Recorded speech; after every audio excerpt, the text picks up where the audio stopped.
Hello ನಮಸ್ಕಾರ, welcome to Yashi vlogs. ಯಾರೆಲ್ಲ ಇನ್ನು ನಮ್ಮ ಚಾನಲ್ನ ಸಬ್ಸ್ಕ್ರೈಬ್ ಮಾಡಿಲ್ಲ ಬೇಗ ಬೇಗ ಸಬ್ಸ್ಕ್ರೈಬ್ ಮಾಡಿ, ಹಾಗೆ ಬೆಲ್ ಐಕಾನ್ ಮೇಲೆ ಕ್ಲಿಕ್ ಮಾಡೋದನ್ನು ಮರಿಬೇಡಿ. Yashu style egg rice. ಬೇಕಾಗಿರೋ ಸಾಮಗ್ರಿಗಳು: ಮೆಣಸಿನ ಪುಡಿ, ಖಾರದ ಪುಡಿ, ಧನಿಯಾ ಪುಡಿ, ಜೀರಿಗೆ, ಸಾಸಿವೆ, ಗ್ರೀನ್ ಚಿಲ್ಲಿ ಸಾಸ್, ಕಡಲೆಬೇಳೆ, ಉದ್ದಿನಬೇಳೆ, ಉಪ್ಪು, ಟೊಮ್ಯಾಟೊ ಸಾಸ್, ಶುಂಠಿ ಬೆಳ್ಳುಳ್ಳಿ ಪೇಸ್ಟ್, ಮೊಟ್ಟೆ, ಈರುಳ್ಳಿ, ಟೊಮ್ಯಾಟೊ, ಹಸಿಮೆಣಸಿನ್ಕಾಯಿ, ಬಾಯ್ಲ್ಡ್ ರೈಸ್, ಬೇಯಿಸಿರೋ ಅನ್ನ. ಬಾಣಲಿಗೆ 5 ಟೇಬಲ್ ಸ್ಪೂನಷ್ಟು ಎಣ್ಣೆ, 1/4 ಟೀ ಸ್ಪೂನಷ್ಟು ಸಾಸಿವೆ, 1/4 ಟೀ ಸ್ಪೂನ್ ಜೀರಿಗೆ, ಅರ್ಧ ಸ್ಪೂನ್ ಕಡಲೆಬೇಳೆ, ಅರ್ಧ ಸ್ಪೂನ್ ಉದ್ದಿನಬೇಳೆ ಎಲ್ಲ ಹಾಕ್ಕೊಂಡು ಡೀಪ್ ಫ್ರೈ ಮಾಡಿಕೊಂಡು ಒಂದು ಕಟ್ ಮಾಡಿರೋ ಈರುಳ್ಳಿ ಹಾಕ್ಕೊಂಡು ಫ್ರೈ ಮಾಡಬೇಕು. ಆ್ಯಸ್ ಯೂಶುವಲ್ ಕಲರ್ ಚೇಂಜ್ ಆಗೋವರೆಗೂ ಫ್ರೈ ಮಾಡ್ಕೋಬೇಕು. ಈಗಾಗಿದೆ. 3 ಸ್ಲೈಸಾಗಿ ಕಟ್ ಮಾಡಿರೋ ಹಸಿಮೆಣಸಿನ್ಕಾಯಿ ಚೆನ್ನಾಗಿ ಫ್ರೈ ಮಾಡ್ಕೋಬೇಕು. 1 ಟೇಬಲ್ ಸ್ಪೂನ್ ಶುಂಠಿ ಬೆಳ್ಳುಳ್ಳಿ ಪೇಸ್ಟ್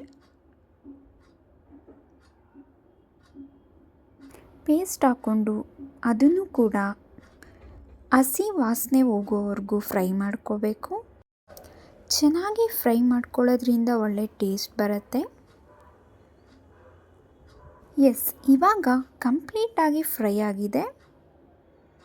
ಈಗ ಒಂದು ಕಟ್ ಮಾಡಿರೋ ಟೊಮ್ಯಾಟೊ ಹಾಕ್ಕೊಂಡು ಅದು ಸಾಫ್ಟ್ ಆಗೋವರೆಗೂ ನೀಟಾಗಿ ಫ್ರೈ ಮಾಡ್ಕೋಬೇಕು. ಚೆನ್ನಾಗಿ ಫ್ರೈ ಮಾಡೇ ಬೇಯಿಸ್ಕೋಬೇಕು, ಯಾಕಂದರೆ ನೀರು ಹಾಕೋದಿಲ್ಲ. ಫ್ರೈ ಮಾಡಿಕೊಂಡೇ ಟೊಮ್ಯಾಟೊ ಸಾಫ್ಟ್ ಆಗಬೇಕು. 1/4 ಟೀ ಸ್ಪೂನಷ್ಟು ಸಾಲ್ಟ್, ಉಪ್ಪು, 1/4 ಟೀ ಸ್ಪೂನ್ ಖಾರದ ಪುಡಿ, 1/4 ಟೀ ಸ್ಪೂನ್ ಧನಿಯಾ ಪುಡಿ ಹಾಕ್ಕೊಂಡು ಫ್ರೈ ಮಾಡ್ಕೋಬೇಕು. ನೀಟಾಗಿ ಮಿಕ್ಸ್ ಆಗೋ ರೀತಿ ಫ್ರೈ ಮಾಡ್ಕೋಬೇಕು ಚೆನ್ನಾಗಿ. ಈಗ ಕರೆಕ್ಟಾಗಿ ಆಗಿದೆ. ಈಗ ಇದಕ್ಕೆ ಮೊಟ್ಟೆ ಹಾಕ್ಕೋಬೇಕು. ನಾನು ಇಬ್ಬರಿಗೆ ಸರ್ವ್ ಆಗೋಷ್ಟು ಮಾಡ್ತಾ ಇರೋದಕ್ಕೋಸ್ಕರ 4 ಮೊಟ್ಟೆ ಹಾಕ್ಕೋತಾ ಇದ್ದೀನಿ. ಮೊಟ್ಟೆ ಹಾಕ್ಕೊಂಡು ಲೋ ಫ್ಲೇಮಲ್ಲಿ ನೀಟಾಗಿ ಮೊಟ್ಟೆನ ಫ್ರೈ ಮಾಡ್ತಾ ಬೇಯಿಸ್ಕೊಬೇಕು. ಚೆನ್ನಾಗಿ ಫ್ರೈ ಆಗಿ ರೋಸ್ಟ್ ಆಗಬೇಕು. ನೋಡಿ, ಈ ರೀತಿ ತಿರುಗಿಸ್ತಾನೇ ಇರಬೇಕು, ಇಲ್ಲ ಅಂದರೆ ತಳ ಇಟ್ಕೊಳ್ಳುತ್ತೆ. ಲೋ ಫ್ಲೇಮಲ್ಲಿ ಈ ಥರ ಫ್ರೈ ಮಾಡೋದ್ರಿಂದ ಬೇಗನೂ ಆಗುತ್ತೆ, ನೀಟಾಗುತ್ತೆ, ಯಾವುದೇ ಥರ ತಳ ಇಟ್ಕೊಳ್ಳೋದಿಲ್ಲ. ಇದೇ ರೀತಿ ನಿಧಾನವಾಗಿ 2ರಿಂದ 3 ನಿಮಿಷ ಫ್ರೈ ಮಾಡ್ಕೋಬೇಕು.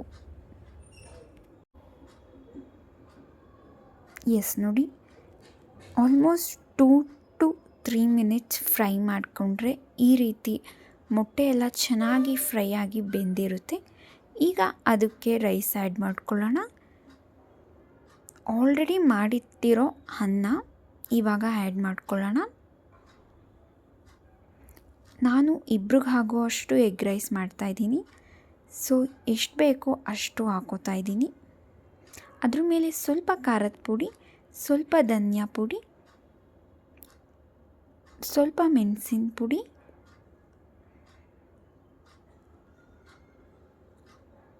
1 ಟೇಬಲ್ ಸ್ಪೂನಷ್ಟು ಚಿಲ್ಲಿ ಸಾಸ್, ಬೇಕಾದರೆ ಹಾಕೋಬೋದು, ಇಲ್ಲ ಸ್ಕಿಪ್ ಮಾಡ್ಬೋದು. 1 ಸ್ಪೂನಷ್ಟು ಟೊಮ್ಯಾಟೊ ಕೆಚಪ್, ಟೊಮ್ಯಾಟೊ ಸಾಸ್ ಅದು. ಇಲ್ಲಿ ನೀವು ಬೇಕಂದರೆ ಸೋಯಾ ಸಾಸ್ ಕೂಡ ಆ್ಯಡ್ ಮಾಡ್ಕೋಬೋದು. ನನ್ನ ಹತ್ರ ಇರಲಿಲ್ಲ, ನಾನು ಸ್ಕಿಪ್ ಮಾಡಿದ್ದೀನಿ. ನೀವು ಅದು 1/2 ಟೇಬಲ್ ಸ್ಪೂನಷ್ಟು ಆ್ಯಡ್ ಮಾಡ್ಕೊಂಡು ಅನ್ನ ಹಾಕ್ಕೊಂಡು ಮೊಟ್ಟೆ ಮತ್ತು ಅನ್ನ 2 ಚೆನ್ನಾಗಿ ಮಿಕ್ಸ್ ಮಾಡ್ಕೊಬೇಕು. ಇದು ಸ್ಟವ್ ಆನಲ್ಲೇ ಲೋ ಫ್ಲೇಮಲ್ಲಿ ಫ್ರೈ ಮಾಡ್ಕೋಬೇಕು. ನೀಟಾಗಿ ಅನ್ನ ಮೊಟ್ಟೆ 2 ಮಿಕ್ಸ್ ಆಗೋ ರೀತಿ ಫ್ರೈ ಮಾಡ್ಕೋಬೇಕು. 1/2 ಟೇಬಲ್ ಸ್ಪೂನಷ್ಟು ಸಾಲ್ಟ್ ಉದುರಿಸ್ಕೊತಾ ಇದ್ದೀನಿ. ಅನ್ನಕ್ಕೆ ಉಪ್ಪಿಡಿಬೇಕು, ಅದಕ್ಕೆ. ಎಗ್ ರೈಸ್ ಈಗ ಸರ್ವ್ ಮಾಡೋಕ್ಕೆ ರೆಡಿಯಾಗಿದೆ. ನೀವು ಕೂಡ ಮನೇಲೇ ಎಗ್ ರೈಸ್ನ ಟ್ರೈ ಮಾಡಿ ತಿನ್ನಿ, ಹೊರಗಡೆ ತಿನ್ನೋದು ಅವಾಯ್ಡ್ ಮಾಡಿ. ನಾನು ಮಾಡಿದ ವಿಡಿಯೋ ನಿಮಗೆ ಇಷ್ಟ ಆಗಿದ್ರೆ ಲೈಕ್ ಮಾಡಿ, ಸಬ್ಸ್ಕ್ರೈಬ್ ಮಾಡಿ, ಮತ್ತು